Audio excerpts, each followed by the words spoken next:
ideia da paz do Senhor, mas a paz do Senhor, gente que assiste meu canal, o povo que assiste meu canal, Olá, gente que assiste meu canal, sejam bem-vindos a mais um vídeo desse canal maravilhoso. E no vídeo de hoje vocês já devem saber do que se trata, então eu serei direta, não quero enrolar muito, não quero fazer um vídeo grande, porque eu quero que vocês compartilhem esse vídeo para outras pessoas que precisam ouvir isso, tá? Eu conto com a ajuda de vocês. Se você não é inscrito nesse canal, se inscreva, deixa o seu joinha aí que me ajuda na divulgação dos meus vídeos, tá? E vamos iniciar esse vídeo de hoje.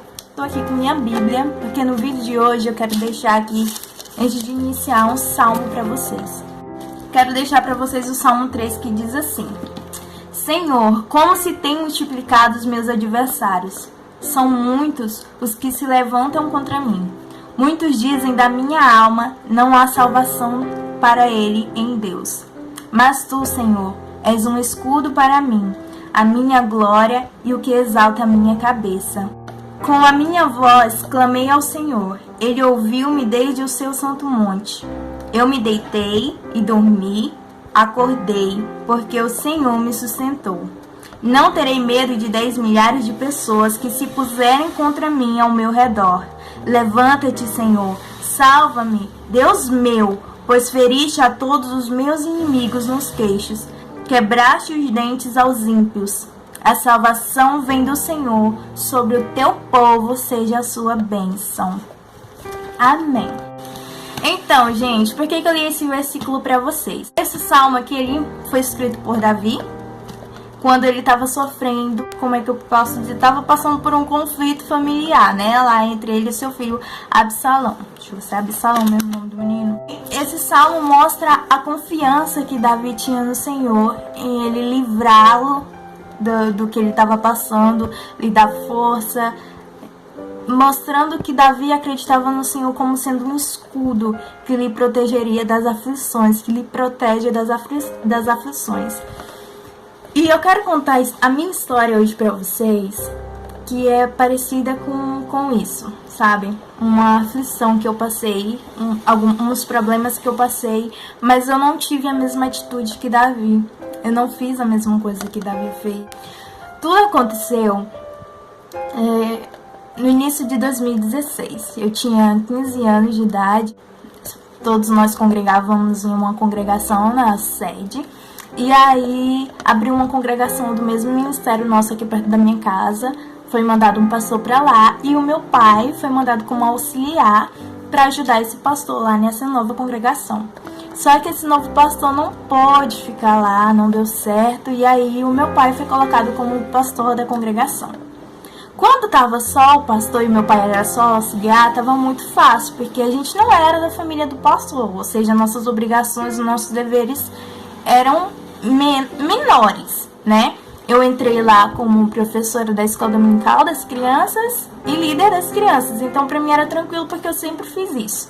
Nessa época, vale lembrar que eu também estava trabalhando, eu estava estudando, trabalhava de tarde, estudava de manhã, aí tinha a igreja à noite, né, e nos finais de semana. E aí, quando meu pai passou a ser pastor da congregação, as coisas mudaram, porque agora a gente era a família do pastor, né, nós teríamos que dar mais exemplo na igreja.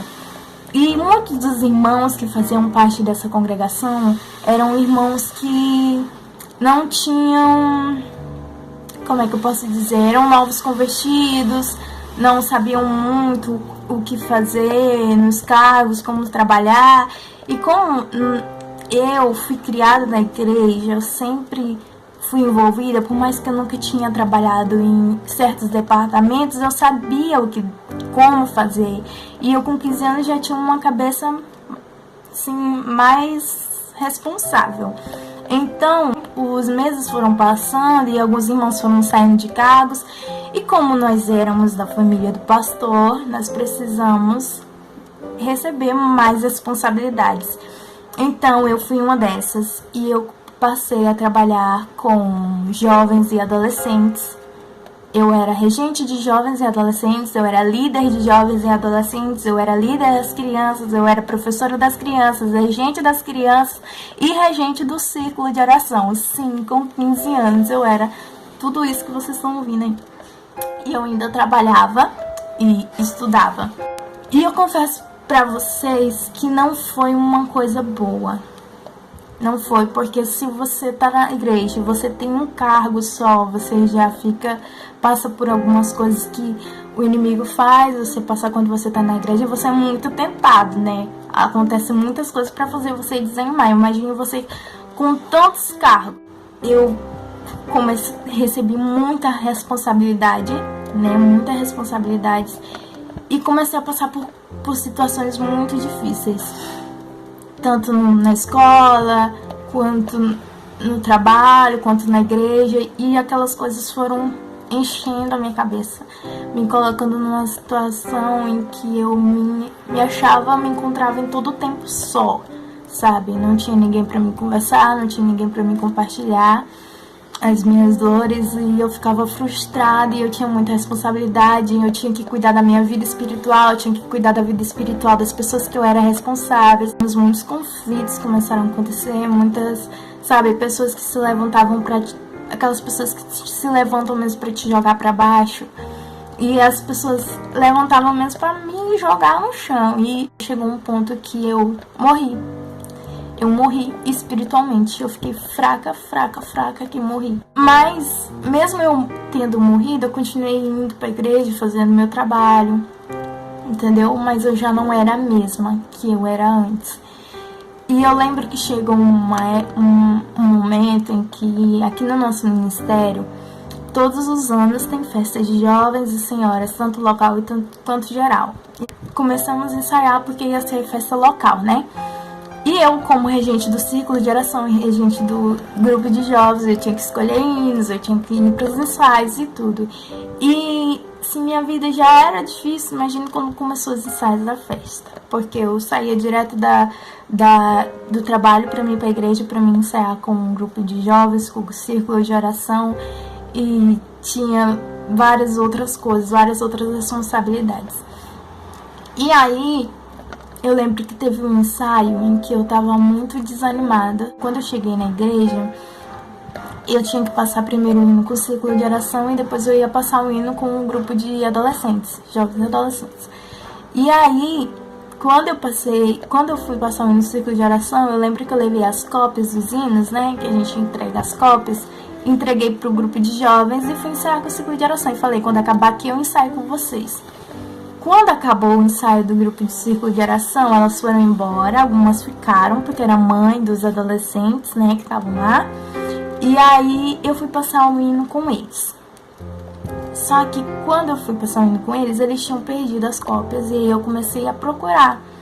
E eles começaram a brincar dentro da igreja, sabe? Rodar, girar, fazer graça, gritar, falar alto. E eu tava por aqui. Eu não tinha tido um dia bom, eu não estava tendo um momento bom dentro da igreja, com responsabilidades, com problemas, com conflitos, entendeu? Então quando eu vi aquilo me encheu de um nível que eu não consegui me controlar. E aí eu gritei com eles, eu briguei com eles, falei muita coisa, que até hoje eu não me arrependo do que eu falei, porque desde pequena eu fui ensinada que na casa de Deus a gente tem que ter reverência. A gente tem que ter respeito pela casa de Deus. Eu não me arrependo do que eu falei, eu me arrependo da forma que eu falei, né? Porque eu fui meio grossa demais. A partir desse dia, tudo piorou na minha vida. Espiritualmente falando, assim, eu não sei nem explicar. Só sei que nesse dia, pessoas que estavam lá na igreja que viram a minha atitude, os adultos ficaram do meu lado, né? Porque eles estavam realmente bagunçando, mal comportados e tal. Mas só na minha frente que eles ficaram do meu lado. Depois saíram falando de mim. E aí eu lembro que minha mãe tava lá comigo e ela me deu a maior bronca do mundo que você poderia receber na sua vida. Ela reclamou pela forma que eu tava falando, pela forma que eu tinha falado, pela forma que eu tinha chamado a atenção deles, que aquilo não tava certo. E como eu já tava por aqui, daquilo tudo, daquela situação toda, daquele tanto de responsabilidade, da minha fraqueza, que eu não tinha ninguém pra me conversar, ninguém pra me desabafar, eu não tinha ninguém pra segurar. Sabe quando você tá passando por dificuldade, que você precisa de alguém segurar na sua mão e falar, vamos, a gente vai conseguir? Era disso que eu precisava. E eu não tinha ninguém, eu achava que eu não tinha ninguém. E eu falei assim, então tá. Então a partir de hoje eu não quero saber de igreja, tá? Eu não quero saber de cargo, eu não quero saber de grupo de jovens, de crianças, de senhoras, eu não quero saber de nada, tá bom? Eu não quero mais saber disso, de igreja, não quero saber, acabou pra mim. Acabou. E depois que eu falei aquilo, doeu tanto, porque eu não tinha falado só pra minha mãe, eu tinha falado aquilo pra Deus. Tinha saído, sabe, da dor que eu tava sentindo, do sufoco, da aflição. Eu me tornei uma pessoa que eu ia pra igreja, assim, eu estava na igreja, eu ia pros cultos, eu continuei nos grupos, porque não dava pra mim desistir, né? Meus pais precisavam de mim lá. O maior problema de tudo é que enquanto eu tava lá fazendo, antes de eu ter falado isso, essas coisas, que eu tava na igreja, que eu tava trabalhando, eu me sentia só, eu me sentia cansada, eu senti que aquela prova parecia que nunca ia acabar, só que quando eu falei que eu não queria mais, parece que todos aqueles sentimentos que eu tinha pioraram. A dor aumentou, a solidão aumentou, o problema aumentou, a aflição aumentou, entendeu? A partir daquele dia eu comecei a tomar decisões que até hoje me machucam, sabe? Decisões erradas na minha vida. Falar coisas, pensar coisas. A partir daquele dia as coisas mudaram completamente pra mim. Passou-se vários meses, eu ia pra igreja, continuava na igreja, mas o meu espírito não estava lá. Eu tinha me afastado, eu tinha escolhido me afastar pelas lutas que eu estava passando lá dentro e por eu achar que eu estava só.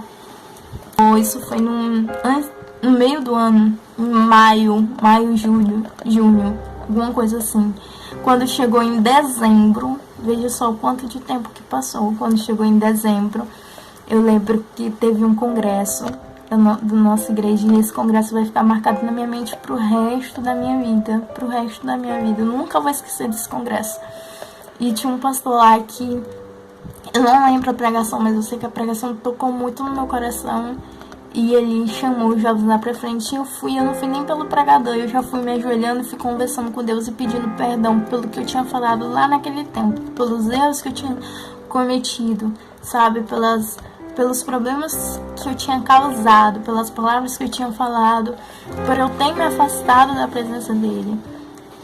Eu sei que Deus me perdoou, porque naquele dia Deus tirou um peso tão grande do meu coração por conta de eu ter pedido para voltar, de eu ter pedido para ele me aceitar de volta, por eu ter pedido perdão pelos meus erros, por eu ter pedido perdão pelas minhas palavras, por eu ter errado no momento que eu estava passando por uma prova que iria servir para mim crescer espiritualmente, para mim me fortificar. E ao invés de eu ficar forte, ao invés de eu me aproximar mais de Deus, ao invés de eu crescer, usar aquela prova para mim crescer, eu usei uma prova que Deus colocou na minha vida para mim diminuir, para mim me afastar dele.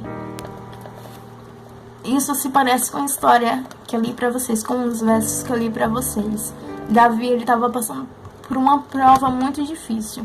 Só que ao invés de Davi se afastar de Deus, ao invés de Davi murmurar pelo que estava acontecendo, não.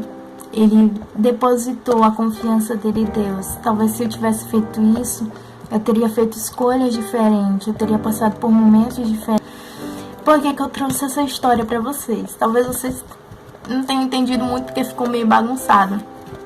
Mas o que eu quero contar pra vocês com isso? Às vezes a gente passa por situações dentro da igreja, às vezes a gente passa por situações na nossa vida espiritual que a gente pensa assim, não tem ninguém do meu lado, eu não vou conseguir passar por isso, eu sou tão pequeno, era isso que eu passava, era isso que eu pensava, eu sou tão fraca, eu sou tão nova e tô passando por isso tudo, tô nessa situação toda.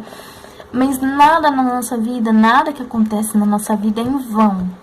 Vocês têm que entender isso. Nada que a gente passa, nenhuma prova que a gente passa, nenhuma prova que Deus coloca na nossa vida é em vão.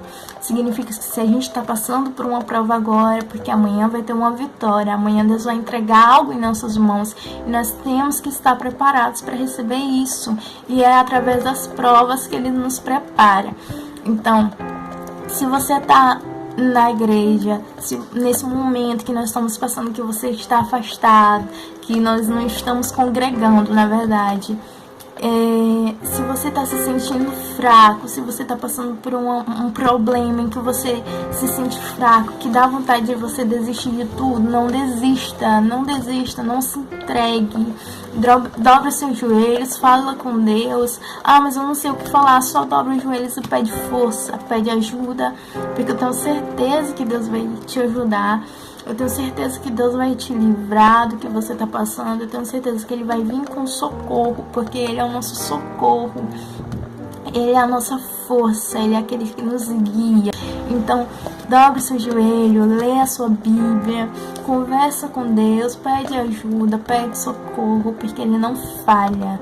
Ele não falha, Ele está sempre atento para nos livrar, para nos proteger, entendeu? Então é essa a palavra que eu quero deixar para vocês hoje. Essa é a minha história que eu quero contar para vocês hoje. Eu espero que tenha ajudado vocês. E se você gostou desse vídeo, deixe o seu like, compartilhe esse vídeo para que possa ajudar mais pessoas. Talvez existem pessoas aí do seu lado que estejam passando por essa mesma situação e ninguém saiba, porque quando eu passei eu não conversava com ninguém, eu não conseguia encontrar alguém para me desabafar, para me conversar, para me pedir ajuda. Então compartilhe esse vídeo, conto com a ajuda de vocês. Um beijo e até o próximo vídeo.